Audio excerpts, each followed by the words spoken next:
saw this, they knew that this was real. They knew that this was real. And when they saw this, they fell down in prostration. They fell down in prostration. وَأُلْقِيَ السَّحَرَةُ سَاجِدِينَ. And they said, قَالُوا آمَنَّا بِرَبِّ الْعَالَمِينَ رَبِّ مُوسَى وَهَارُونَ. And they proclaimed their belief. They said, indeed, we believe in Allah subhanahu wa ta'ala, the Lord of all that exists, the Lord of Musa and Harun. So Fir'aun, he said to them, آمَنْتُمْ بِهِ قَبْلَ أَنْ آذَنَ لَكُمْ. Are you going to believe in him before I give you permission to believe?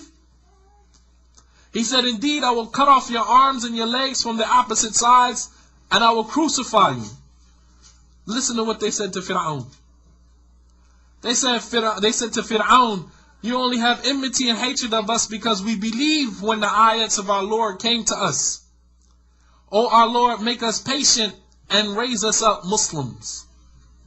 And in another ayat, Allah subhanahu wa ta'ala, He said about them, they said to Fir'aun, that you can never turn us back from what we have believed after the truth came to us.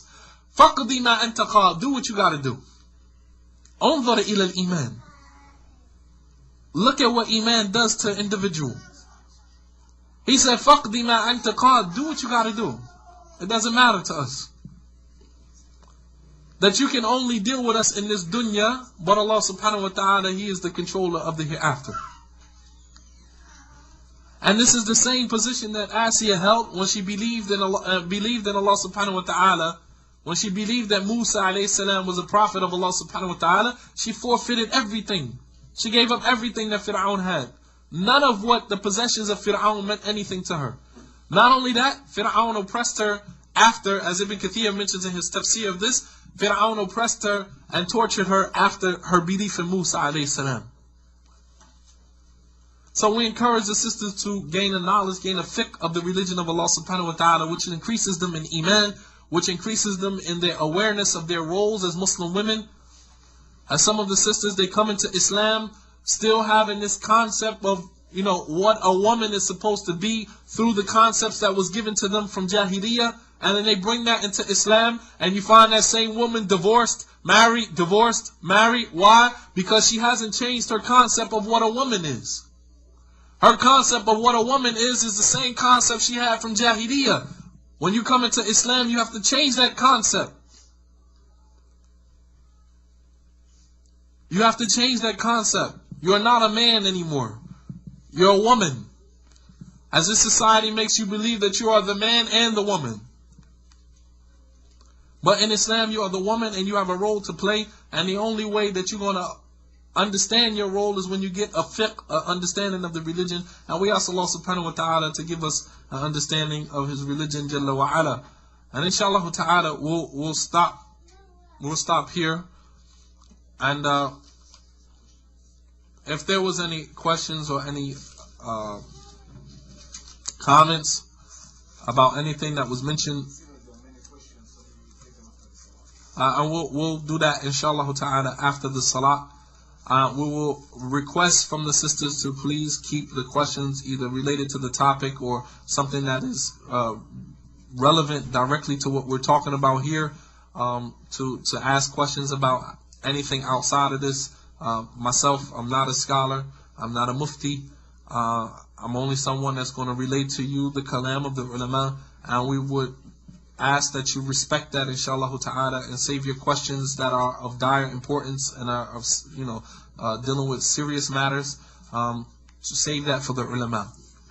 And we will ask that the sisters please, as far as the marriage questions, husband and wife and issues, you have an imam, you have a masjid, take your affairs back to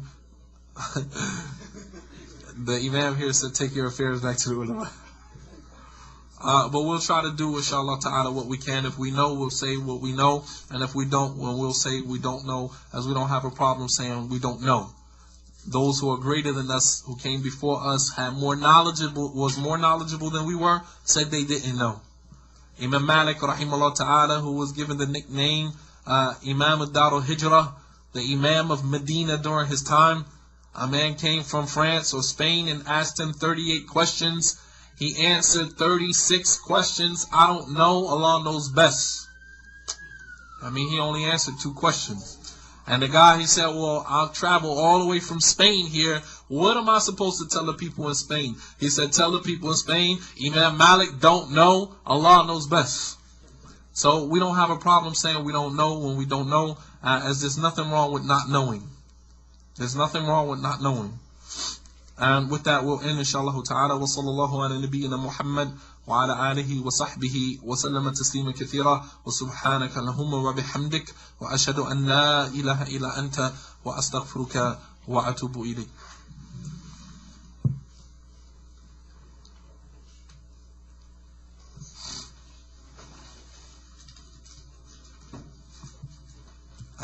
Bismillah walhamdulillah wassalatu wassalam ala rasulillah. The sister asks, what do you say to the sisters who say that you are not in a position to give da'wah because you are from the layman and you have to be a knowledgeable person to tell someone about Tawheed and call to that? How does a woman give da'wah if she has to stay at home all the time? You give da'wah from home. Very simple. You have many different ways. I mean, you can compile information. You don't have to be the person on the forefront. You can play the back. You can put things on paper, ideas, pass them around to other sisters.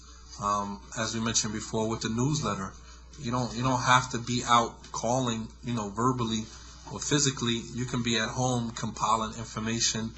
You network with other sisters and putting some beneficial information together.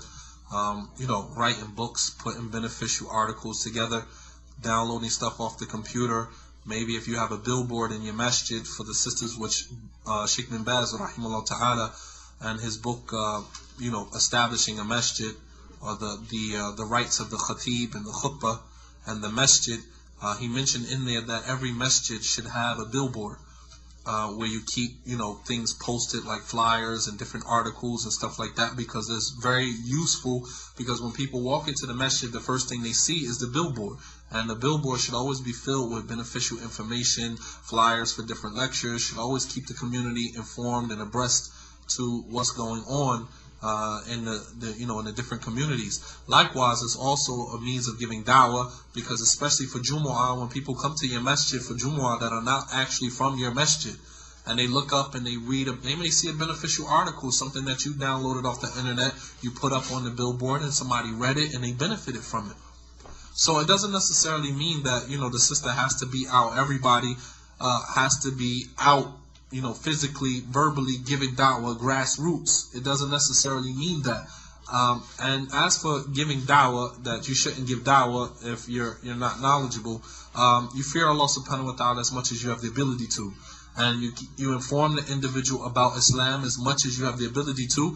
And then you can, direct them to go to your local Islamic center or masjid for further detail about Islam. You can tell them that, with my limited knowledge about Islam, I'm only able to give you, this much, but in the event that you're interested in Islam, then you can go to the local masjid, the local Islamic center, and get more detail about Islam. There's nothing wrong with, not knowing. And if a sister doesn't know, then she gives the individual as much as she's able to. But you can't tell someone that you shouldn't give da'wah. Everyone is a da'i in his own right. Some people give da'wah without even saying anything verbally, just on your disposition as a Muslim. Just on how you act as a Muslim is giving da'wah.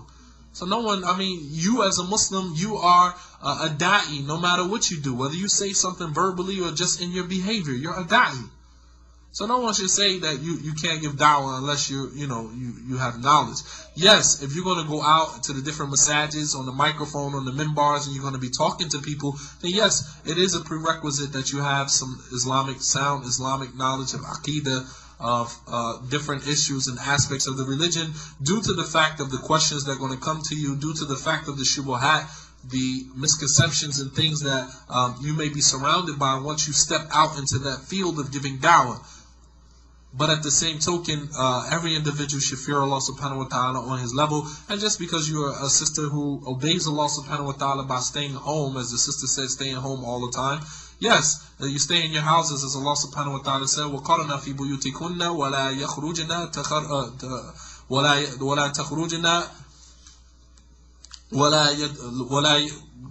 وقرنا في بيوتكن ولا يتبرجن تبرج الجاهلية الأولى. And stay in your houses and do not come out and make an open display of yourselves like you did in Jahiliyyah. So yes, staying in your houses is something that is virtuous for those sisters who choose to obey Allah subhanahu wa ta'ala and His Messenger. Then there's nothing